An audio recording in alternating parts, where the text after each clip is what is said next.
With the UFC clearly making a concerted effort to move their product into the French market, and with the French fans responding so well to it, it made no sense for the promotion to not do everything they could to sign and keep Cédric Doumbé and the Lazy King, Abdouraguimov. Those two of the highest profile and most skillful stars in French MMA right now, got snatched up by the PFL instead and got a sensational reception to go with their impressive first-round finishes at PFL Paris last year. Don't get me wrong, UFC Paris around the same time was a great show, but with Doumbé and the Lazy King fighting there, the roof may literally have been blown off the arena. Doumbé is, of course, one of the best kickboxers in the world, which is something the UFC have been prioritizing after Alex Pereira's massive success and resulting popularity in the promotion. This year alone on Dana White's Contender Series, they had 3 different former kickboxers compete: Yusri Belgari, Dylan Salvador, and Cesar Almeida. The reason the UFC could not sign a Cédric Doumbé who was undefeated in MMA is that the PFL offered more. But it's not like he even got that much from them compared to his star power. He has said he will be making $140,000 per fight in the PFL. Again, not that much in the grand scheme of things. How much did he say the UFC offered? Just $20K to show and $20K to win. A pittance, which is pathetic for a true global star who is electrifying to watch. The UFC just has this mandate from their owners, Ari Emanuel and Endeavor, to cut wages at all costs. This is always worth reminding people of. From a business sense, the UFC is nothing more than a vehicle to pay off Endeavor's debt after they bought the UFC from Zuffa because of the insane profit margins it generates, due in large part to these low fighter purses. And this is a perfect example of why that hurts the sport and the UFC itself, as well as the fighters. Doumbé is so popular that most any salary would be reasonable. The entire Paris Saint-Germain team showed up to support him. That's the biggest football team in France and one of the 5 biggest in the world. This is a squad which, at the time, had Kylian Mbappe on it, who I'd say is one of the 50 to 100 most famous people in the entire world out of 8 billion. Cedric gave everyone chills and did something never before seen in MMA when he led the Parisian crowd in a chant right after Marc Goddard faced him off with his opponent, and only moments before the fight started. He repeatedly called out his opponent's name and they responded, in perfect tune with his conducting, "T'es mort," meaning, "Jordan, you're dead." Again, chills.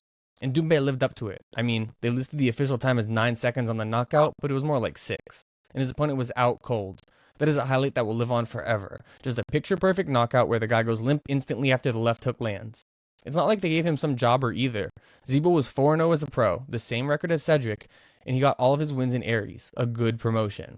Doumbé was not a massive favorite like Lazy King, he was only minus 220. The UFC did sign Doumbé briefly in 2022, but they did not show him the appropriate level of effort, the kind of care and attention a star of his magnitude deserves. When the notoriously stingy French Commission said that a pro MMA experience gap of 5 fights was too much to allow Doumbé to fight Darian Weeks despite Cedric's dozens of kickboxing fights, they just gave up. They didn't even try to fight him a fighter that the commission would approve and let him go.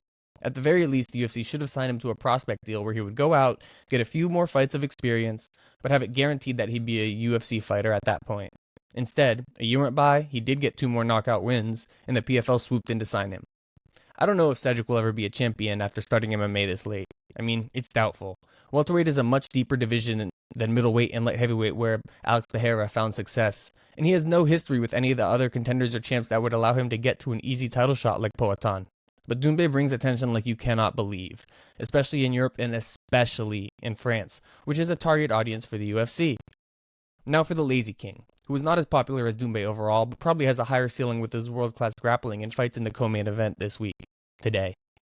Welterweight is a wrestler-heavy division, so I worry that Doumbé would just get mauled when he faced the top guys, but I feel like Abdoul could be competitive with almost anyone in the light heavyweight division and most welterweights of the UFC today. He has been a welterweight and even a middleweight, but he was small at welterweight and tiny against Rafael Heretic when he became Aries double champion with a Hail Mary 5th round leg lock after getting pummeled by a much bigger man for the better part of 5 rounds. But that only adds to the mythos of the Lazy King.